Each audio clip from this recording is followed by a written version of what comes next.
అధికారంలో ఉన్నా లేకపోయినా కానీ కాంగ్రెస్ పార్టీకి కోవట్టుల ఇబ్బందులు మాత్రం తప్పేలా కనిపించడం లేదు. అధికారంలో లేకముందేమో కోవట్ లీడర్ల వల్ల ఇబ్బందులు పడ్డ కాంగ్రెస్ పార్టీ ఇప్పుడు అధికారంలోకి వచ్చిన తర్వాత కోవట్ అధికారులతో ఇబ్బందులు పడుతున్నట్లయితే తెలుస్తుంది. సెక్రటరియట్లో లీకు వీరులు ఉన్నారా? ప్రభుత్వ సమాచారం, కీలక నిర్ణయాలను ఎప్పటికప్పుడు బీఆర్ఎస్ నేతలకు చేరవేస్తున్నారా?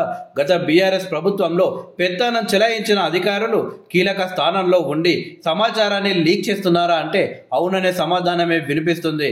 రాష్ట్రంలో కొందరు అధికారుల తీరు వల్లే ప్రభుత్వానికి చెడ్డ పేరు వస్తుంది అని కాంగ్రెస్ పార్టీ సీనియర్ నేత మాజీ ఎంపీ మజియాష్కి సంచలన వ్యాఖ్యలు చేశారు. సెక్రటరియట్లో కొందరు ఐఏఎస్లు, కీలక అధికారులు బీఆర్ఎస్ కు కోవట్లుగా పనిచేస్తున్నారని తెలిపారు. ప్రభుత్వ సమాచారాన్ని లీక్ చేయడంతో పాటు సర్కారుకు చెడ్డ పేరు వచ్చేలా వ్యవహరిస్తున్నారని ఆగ్రహం వ్యక్తం చేశారు. గత బీఆర్ఎస్ ప్రభుత్వంలో పెత్తనం చెలాయించిన అధికారులే ఇప్పుడు పెత్తనం చేస్తున్నారని అన్నారు. గతంలో సింగరేణిలో ఎమ్మెల్సీ కవితకు అన్ని రకాలుగా సహకరించిన అధికారి తమ ప్రభుత్వంలో ఉన్నత స్థానంలో ఉన్నారని తెలిపారు.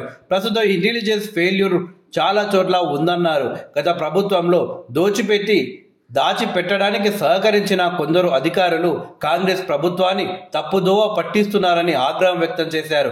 గత ప్రభుత్వంలో కీలకంగా వ్యవహరించిన అధికారులందరినీ పక్కన పెట్టాల్సిన టైం వచ్చిందని తెలిపారు. అవినీతి అధికారుల లిస్టు సీఎం రేవంత్ రెడ్డి దగ్గరకు చేరిందని, ఇక వారిపై చర్యలు తీసుకోవాల్సిన సమయం ఆసన్నమైందని తెలిపారు. సోమేష్ కుమార్ భాగోతం ఇంకా బయటపడాలన్నారు. సోమేష్ కుమార్ అండతోనే జీఎస్టీ కుంభకోణం జరిగింది అని ఆయన ఆరోపించారు. దాచిపెట్టిన అధికారులపై విచారణ జరగాలన్నారు. రంగారెడ్డి జిల్లా కలెక్టర్గా పనిచేసిన అమయ్ కుమార్ లాంటి వారిపై చర్యలు అవసరమన్నారు మజియాష్కి. కొన్ని కేసుల్లో విచారణలో వేగం లేనందున కాంప్రమైజ్ అయ్యారనే ఆరోపణలు వస్తున్నాయన్నారు. విచారణ చేయాల్సిన అధికారులే దోషులు కావడంతో విచారణ ముందుకు సాగడం లేదన్నారు. రాజకీయ లబ్ధి కోసం ఈడీ, సిబిఐలను బీజేపీ వాడుకుందని తెలిపారు. గత ఎన్నికల్లో ఎల్బీనగర్ నియోజకవర్గంలో పోలీసులతో బీఆర్ఎస్ పార్టీ ఎన్నికల డబ్బులు పంచారని, ఒక సీఐకి 2 లక్షలు ఇచ్చి అతన్ని సైలెంట్గా ఉంచి డబ్బులు పంచారన్నారు.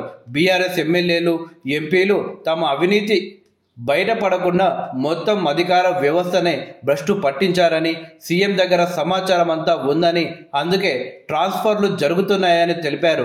పోలీసుల వైఫల్యంతోనే రాజలింగమూర్తి హత్య జరిగిందన్నారు. సీఎం రేవంత్ రెడ్డి సైతం ఐఏఎస్, ఐపీఎస్ అధికారులపై ఆగ్రహం వ్యక్తం చేశారు.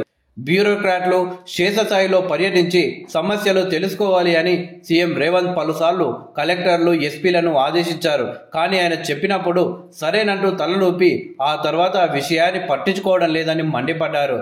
ప్రధానంగా గురుకులాల్లో తలెత్తుతున్న సమస్యలు తెలుసుకునేందుకు రెగ్యులర్గా తనిఖీలు చేయాలి అని, నెలలో 1 రోజు రాత్రి అక్కడే బస చేసి పిల్లలతో చనువు పెంచుకోవాలి అని సూచించారు. కానీ ఇప్పటి వరకు 1-2 కలెక్టర్లు మాత్రమే గురుకులాలను సందర్శించారు.